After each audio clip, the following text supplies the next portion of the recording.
London, Paris, Milan, New York, Copenhagen, the list can go on. But one thing that these cities have in common is that biannually they host some of the biggest fashion houses, celebrities and fashion trends in the world in what is known as Fashion Week. Last week I headed to the streets of London to shoot Streetstyle at the February Women's Fashion Week in London. Despite growing up around London, it is the first time that I ever went to London Fashion Week, let alone decided to take any photos. And it's an experience that I really enjoyed, but also an experience that I think I learned a lot from. So here are 3 things that I learned shooting London Fashion Week for the first time. The first is on the idea of gatekeeping and the information. How do you find out where shows are going to be, where people are going to be, where people are going to be attending events?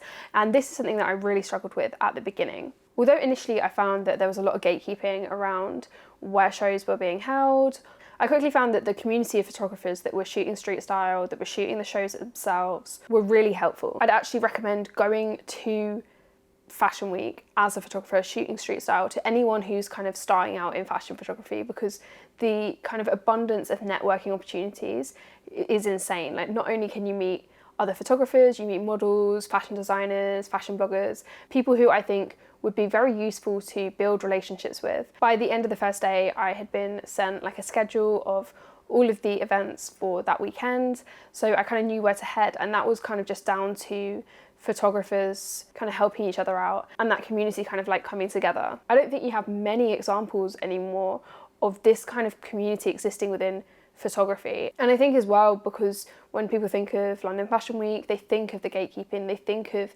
you know, this kind of elitism within this industry. But actually there was a lot of people who were willing to help out and who were willing to kind of show you the ropes. By the second day that I was shooting, I kind of knew loads of photographers, not only people that I knew prior, but people that I'd met, you know, in the previous day. And so I think it can become a really enjoyable social experience as well, because you can kind of lean into that community and just enjoy the days. You know, they're pretty long days, you're stood outside for most of it.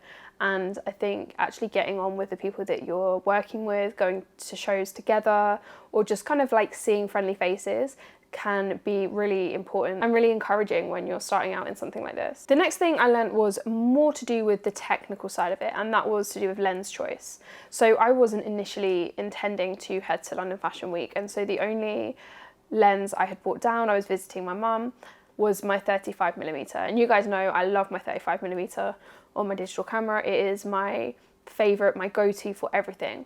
But of course it's a very wide lens. It was definitely a challenge to shoot with it in all of the scenarios, but I think it was good because it made me think more creatively about how I was going to frame things, about how I was going to move about to get the shot that I wanted to get. But I think if I went again, I would take a zoom lens. That being said, I would still probably only take 1 lens, at most 2 lenses. And that kind of leads on to my next point, in that it is chaotic. You are like battling for space with other photographers. There's a lot of kind of, you know, it's the pantomime of celebrity. It's a lot of people rushing just to get this photo, and you have to firstly be able to find a way that you can shoot without making that photo look like the photo that everyone else has taken as well. And I think that is a really interesting and important exercise when it comes to being a photographer. I would definitely recommend shooting for that alone, like kind of putting yourself into that position. And I think, as with any kind of event photography, it was a lot of problem solving. So not only are you looking for a way to see this in a quite a specific and unique way, you're battling other photographers for space. You also can't control all of the elements of your photo, you know. You maybe can't direct like you would normally. You maybe can't control the lighting like you would normally. You maybe can't even think as precisely about your composition as you would normally. And kind of having those restrictions and those challenges, I think, can be really beneficial as a photographer.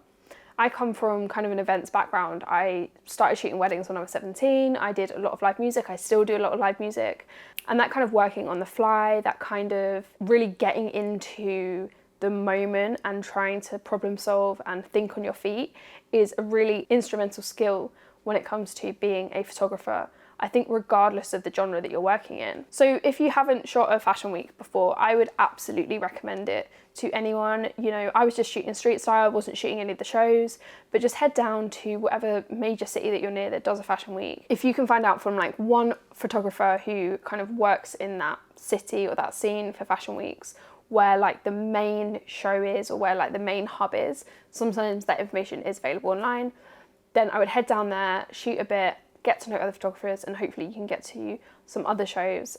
Most of the time it's February, September. If you have missed out on the February fashion weeks, then you could always head in September for like men's fashion week and stuff like that. But this is a different video to usual. It's not really things that I usually speak about on this channel, but I thought it was a really interesting exercise to think more creatively and to push myself out of my comfort zone. So I hope you guys enjoy this video, and I hope you enjoyed the photos as well. But thank you guys so much for watching, and I will see you in the next one.